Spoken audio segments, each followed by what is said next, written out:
Hello friends, मैं कृषि पत्रकार अपने यूट्यूब चैनल में आपका स्वागत करता हूं। जैसा कि आप अभी हमारे सामने वीडियो में देख रहे हैं, ये जो नारियल के हस्क जो डाब, जिसे डाब पानी कहते हैं, नारियल पानी जिसे हम प्रायः अपने दिनचर्या में यूज़ करते हैं अपने स्वास्थ्य को अच्छा रखने के लिए, अपने शरीर को स्वस्थ रखने के लिए। और वो नारियल पानी जब हम पी लेते हैं और उस नारियल पानी को ख़त्म हो जाने के बाद ये जो सामने आप हमारे नारियल के टुकड़े देख रहे हैं, इसका क्या उपयोग होता है और किस तरीके से इसे आज एक नई दिशा देते हुए बहुत ही अच्छे उत्पाद बनाए जा रहे हैं इन सारे कचरों से। जैसा कि आप भी देखते होंगे, आपने भी नारियल पानी बहुत पिया होगा और उस नारियल पानी को पीने के बाद आपने उसको फेंक दिया। उसके फेंक देने के बाद में उसका सदुपयोग क्या होता है और किस तरीके से लोग उसे यूज़ करते हैं, तो वो अभी हम आपको अपने आने वाले वीडियो में दिखाएंगे और पूरी जानकारी देंगे कि किस प्रकार से इस कचरे से सोना यानी कि अच्छी कमाई की जा रही है और अच्छा मुनाफे का अवसर लिया जा सकता है। तो ये सबसे ज़्यादा महत्वपूर्ण है दोस्तों। अभी तो हमारे साथ में आप वीडियो में जुड़े रहें और जैसा कि अभी आप देखेंगे, अभी हम यहाँ से इसको जूम आउट करते हैं तब आपको दिखेगा यहाँ पे इसके कचरों का अंबार।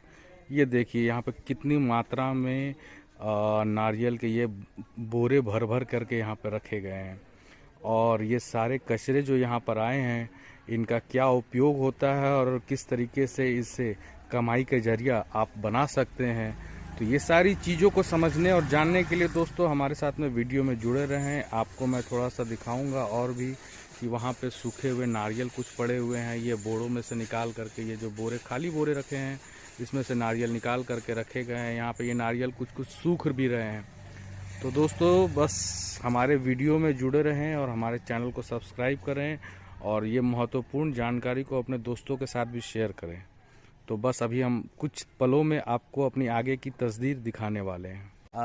दोस्तों आज हमारे साथ में बहुत ही खास व्यक्ति हैं जिनके पास में हम वीडियो बनाने के लिए आए हुए हैं और कृषि वाणी की टीम भी हमारे साथ में है और ये कृषि से जुड़ा हुआ विषय है, जिसलिए मैंने कोशिश की कि आप लोगों को ये महत्वपूर्ण जानकारी आप तक पहुंचाऊं वीडियो के माध्यम से।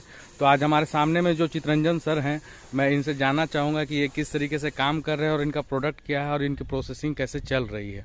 तो सबसे पहले सर आपका स्वागत है हमारे यूट्यूब चैनल में। आप थोड़ा सा अपने बारे में जानकारी दें और बताएं। मैं चितरंजन सिन्हा पटना का रहने वाला हूँ, ग्राम सैदानी चक। ये अनिकेत जी, ये नारियल डाब पानी जो हम लोग पीते हैं जी सर, ये वही नारियल डाब है जी जी पी लेते हैं। जी जी जी। इस नारियल डाब जो अभी समझ के हम लोग फेंक देते हैं जी। उस नारियल को हम कलेक्ट करवाते हैं जी और कलेक्ट करा के इसका डिफरेंट टाइप का प्रोडक्ट बनाते हैं। जी जी जी। जिसमें एक हमारी प्रोडक्ट होती है कोको चिप्स है, जी। नारियल के छोटे छोटे टुकड़ा। क्या होता है coco chips sir? Coco chips का बेसिकली यूज है पोरस करने के लिए। मिट्टी डाल देते हैं, नीचे से एयर का सर्कुलेशन बना हुआ है, इस तरह से काम लिए इसका यूज किया जाता है। दूसरा प्रोडक्ट हमारी आती है कोकोपीट। कोकोपीट, हाँ, जिसको मशीन में हम डालते हैं नारियल डाब को, तो ये डिफॉर्म होकर कोकोपीट में कन्वर्ट हो जाता है और कोको फाइबर में, ये कोको फाइबर हुआ है। ये आइटम कोको फाइबर है। Coco fibre. हाँ, ये रेशा जैसा होता है जो जिसको मशीन में डालने के बाद ये अपने आप कोको फाइबर में रेशा में तैयार हो जाता है, जिसको कोको फाइबर कहते हैं। सर तो ये कोको फाइबर जो तैयार होता है, ये पूरा प्रोसेस क्या है और आपका रॉ मटेरियल कहाँ से आता है? ये जो आप ये रॉ मटेरियल, ये डाब पानी जो हम लोग पीते हैं, उसी डाब पानी को जब मशीन में डालते हैं तो ये डिफॉर्म होके कोको फाइबर बन जाता है और कोकोपीट बनता है। सामने में कोकोपीट है, तो कोकोपीट है सामने में। तो इसके अभी क्या क्या प्रोडक्ट आप बना रहे हैं सर इससे रिलेटेड में? इससे रिलेटेड में हम कोको फाइबर से नारियल रस्सी बनाते हैं, जो कि बांधने का काम में आता है। मकान वगैरह बनता है तो उसमें बांस को बांधने का काम आता है, या किसी भी चीज़ों को बांधने का काम में आती है नारियल रस्सी। और ये मतलब कि कोकोपीट जो है सो हम लोग का एग्रीकल्चर पर्पस में आती है, नर्सरी में आती है, सीड को जर्मिनेट करने में बेसिकली इसका काम आता है। जी सर, जी सर। अच्छा, सबसे पहले तो सर मैं ये आपसे एक और चीज़ महत्वपूर्ण जानकारी जानना चाहूँगा कि आपकी ये सोच कैसे हुई कि आपने इस दिशा में शुरुआत की और आज इतने अच्छे तरीके से आप मैनेजमेंट के साथ में सारी चीज़ों को कर पा रहे हैं। ये यहाँ पर पटना शहर में पटना शहर में कोरोना काल में इतना नारियल पानी का यूज होने लगा और शहर रोड के किनारे नारियल फेंकी हुई रहती थी। इसके लिए इसको देखते हुए हमने सोचा कि ये साउथ में ये काम होता है तो क्यों नहीं हम यहाँ किया जाए, और इसी बिंदु पर हमने सोचकर एक मशीन का स्थापना किया। अच्छा सर, इसमें आपके परिवार और सब लोग जो भी हैं सहयोग परिवार के लोग का भी सहयोग है। अच्छा, परिवार के लोग का सबका सहयोग रहता है। मुरली है, फिजिकल है। अच्छा सर, आप अपना कांटेक्ट नंबर बताना चाहेंगे कि जिससे लोग अगर आपसे संपर्क करना चाहें या कोकोपीट या किसी चीज़ के लिए अवश्य। तो मेरा नंबर है 8877325639। जी ठीक है, बहुत बहुत धन्यवाद सर।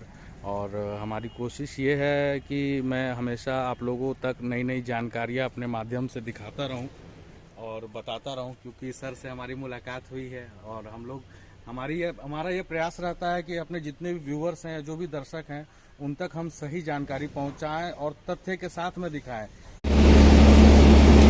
दोस्तों, अब नारियल को इसमें डाला जा रहा है।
दोस्तों, अभी जैसा कि आपने देखा कि क्रशर में कोकोनट के हस्क को डाला गया और क्रश करने के बाद उससे फाइबर निकाला गया। जो फाइबर की वीडियो अभी हमने हाथ में उठाई थी वो आपने देखा।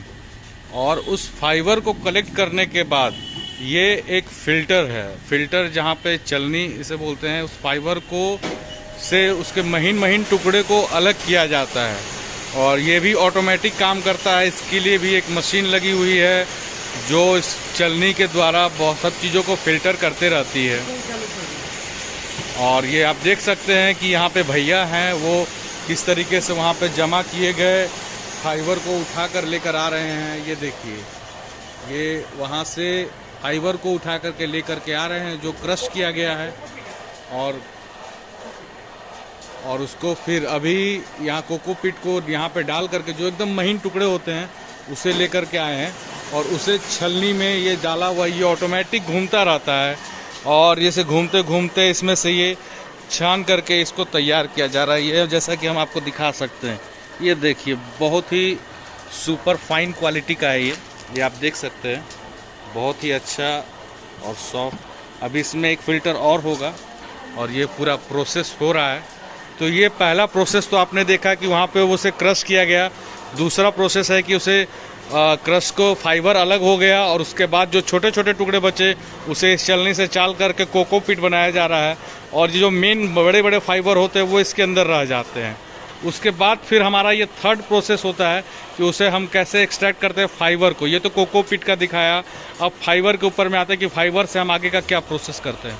तो ये देखिए दोस्तों, फाइबर ये जो वहाँ से निकल करके आया है ये वही फाइबर है जिसे एक्सट्रैक्ट यहाँ पे ला करके अभी उसे फिल्टर किया जाता है। यहाँ पे दीदी हमारी कर रही हैं ये फाइबर को यहाँ पे थोड़ा थोड़ा करके डालती हैं और उसके बाद फिर इसे यहाँ पर से ये मेन अलग किया जाता है कि जिससे नए चीज़ें नए उत्पाद बनते हैं, नए प्रोडक्ट बनते हैं, वो हम दिखाते रहिए। बहुत ही सुपर फाइन क्वालिटी का है, जैसा कि आप देख रहे हैं। इसकी थिकनेस आप देख सकते हैं।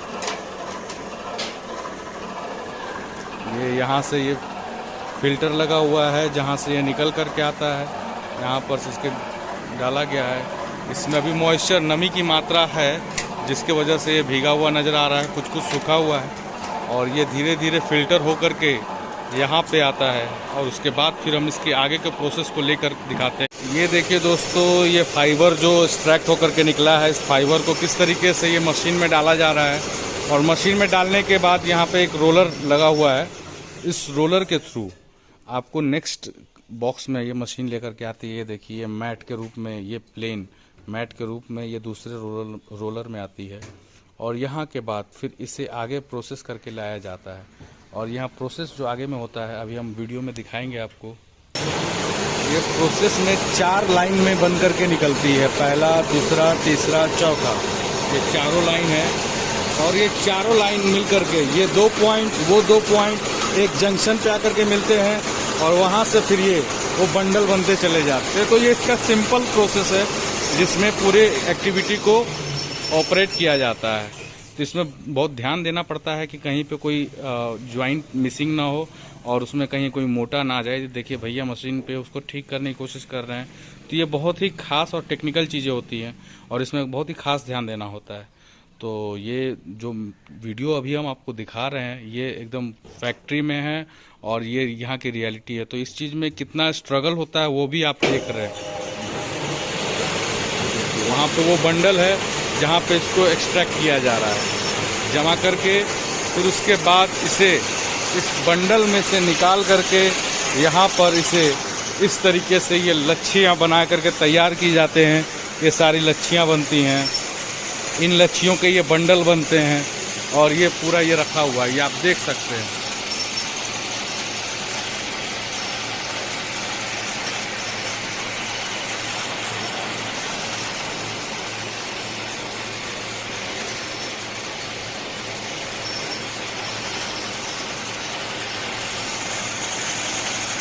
तो दोस्तों, आपको ये वीडियो कैसा लगा? हमारे साथ में जुड़े रहें, हमारे चैनल को सपोर्ट करें, हमारे चैनल को सब्सक्राइब करें और अगर आपको इससे जुड़ी हुई और भी कोई ज़्यादा जानकारी चाहिए तो आप हमारे